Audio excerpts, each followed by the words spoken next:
Welcome back. Elena Scott Harris here from Casinos Confidential at the Vegas Fix TV, and we are in Louisiana.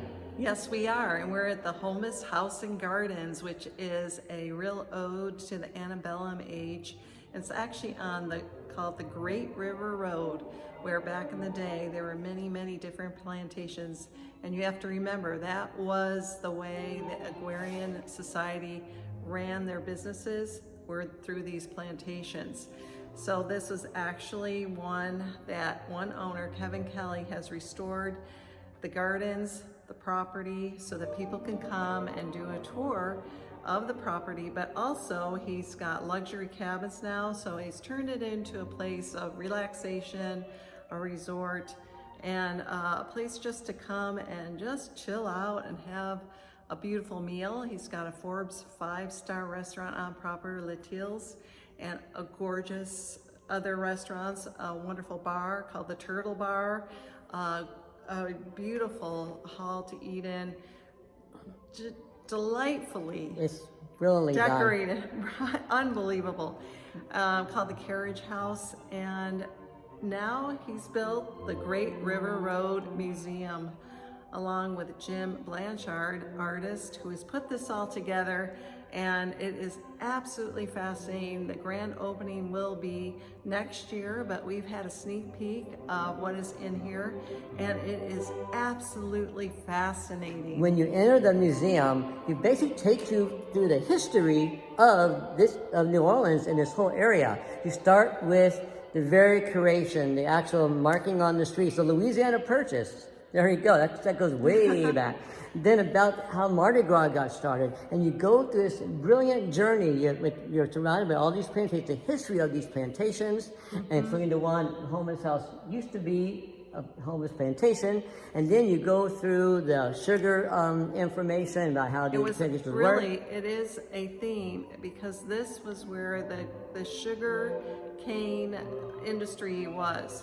And in fact, John Burnside, who owned the home in back in the day, he's right there behind us. He was called the Sugar Baron. And today it is such an integral part of the South, and how that really their economic system was set up back in the day. And also to understand really the culture and how, society was formed, whether you like it or not, it was what it was. And then to see how they struggled with their economic system, especially with the North, and had to come to terms with that.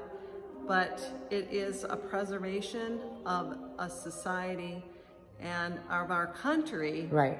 So it's really fascinating. Really, there's a focus on the steamboats, which are very, very. Yes. The Mississippi River is right out here. As a whole, that is just that incredible. Is to come. Incredible.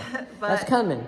But Kevin Kelly, who is the owner of this, he wants to preserve the whole story about the Mississippi, the steamboat history. And so there's a big integral part of the museum on that factor.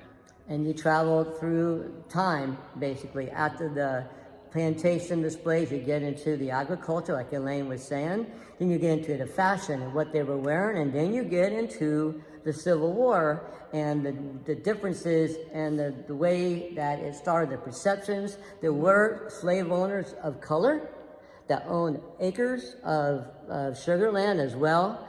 And it's just incredible when you see the Civil War era information as well from both sides. It's not slanted in your direction. It just lays out all the facts, and to see history come to life in front of you. Yes. So I just can't even say enough about this place. I'm in awe. I am too. The fact that two gentlemen have put this all together, have collected these artifacts throughout the years, and now are putting it together with grants, and unbelievable. And not only that, but actually steamboats can actually come alongside the levee here, and they created a bridge. Right. So that people can come off the boats and come into this property, right, and either stay here or just come and have a great meal or for a drink. Right. And or to see the history of the River Road, and the integral part it played in our in the economic history of our country. Exactly. It's been such an amazing, I'm getting emotional about this, such an amazing place, and I cannot wait. Hopefully in the spring we'll be back for the grand opening where we'll see all kinds of stuff we haven't even told you about yet. Kind of interesting things to come. But until next time, right here alongside Mississippi River in Dara, Louisiana at the Homeless House and Gardens. Lance Harris, Zeno's Confidential. We'll see you real soon.